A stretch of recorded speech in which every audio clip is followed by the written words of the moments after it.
Welcome to this clinical investigation of the human skeletal system, presented by Assistant Professor Dr. Farhad Mustafa Musa Atrushi, MD. Standard anatomical models often depict the skeleton as a finished product, the biological equivalent of dry, static wood.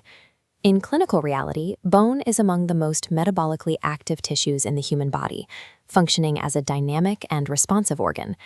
Physiological data confirms this activity. The body replaces 5 to 7% of its entire bone mass every single week, with mature Haversian systems undergoing continuous turnover. This system manages two competing imperatives. It must provide a rigid, biomechanical lever system for movement, while simultaneously operating as a fluid metabolic reservoir for systemic electrolytes. Clinical orthopedic pathologies emerge at the intersection of these mechanical stresses and electrolyte demands. This chart represents the biphasic composition of the bone matrix. 1/3 consists of organic materials, primarily collagen fibers, while the remaining 2/3 is composed of inorganic mineral salts. Organic collagen prevents the bone from becoming brittle under tension, while the inorganic salts provide the compressive strength required for weight-bearing. This Haversian system, or osteon, is the microscopic unit maintaining the matrix. Concentric lamellae surround a central canal housing the blood supply. Mature osteocytes are trapped within lacunae.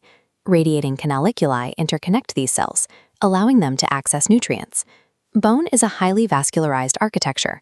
Cartilage, by contrast, relies entirely on slow diffusion through its matrix because it lacks a Haversian canal system and a direct blood supply.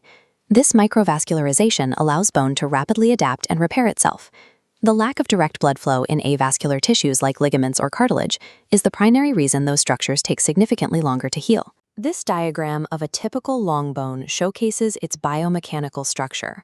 The central diaphysis uses a thick shell of compact bone as a rigid lever, while its hollow medullary cavity reduces weight. The flared epiphyses contain trabeculae to absorb shock and provide surface area.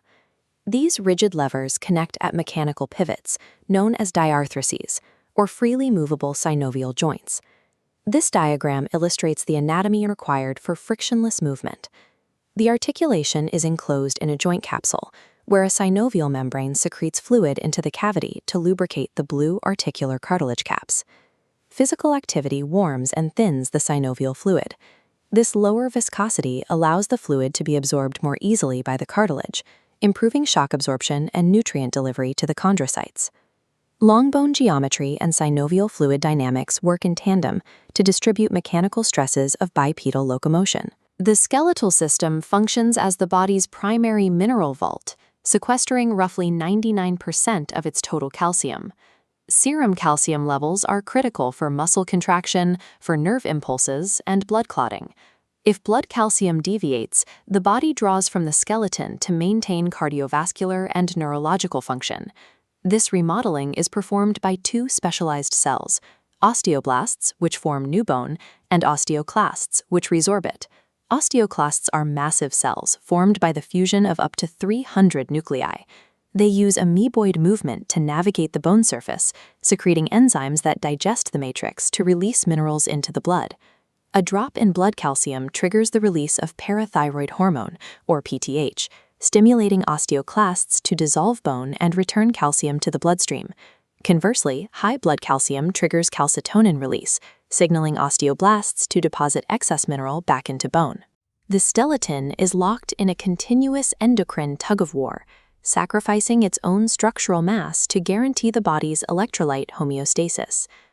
Clinical skeletal pathology occurs when the balance between mechanical load and metabolic demand is disrupted. In osteoporosis, a sharp reduction in sex hormones removes the natural stimulus for bone deposition, particularly in postmenopausal patients. The resulting cellular imbalance is visible here. Osteoblast activity declines, while osteoclasts continue to resorb bone, aggressively depleting the trabeculae and widening the gaps in the spongy bone matrix. This microscopic loss leads to macrobiomechanical failure. Weakened vertebrae compress under standard loads, resulting in pathological fractures and the development of kyphosifs. Osteoarthritis represents a mechanical failure of the synovial joints, where the articular cartilage undergoes gradual wear and tear degeneration. Because cartilage lacks Haversian canals and a direct blood supply, it cannot recover from this attrition. Roughened surfaces lead to bone-on-bone friction and the formation of painful, jagged bone spurs at the joint margins. The skeleton is a living organ that remodels its architecture in response to both physical stress and hormonal signals. Accurate orthopedic diagnosis requires tracking these underlying cellular shifts.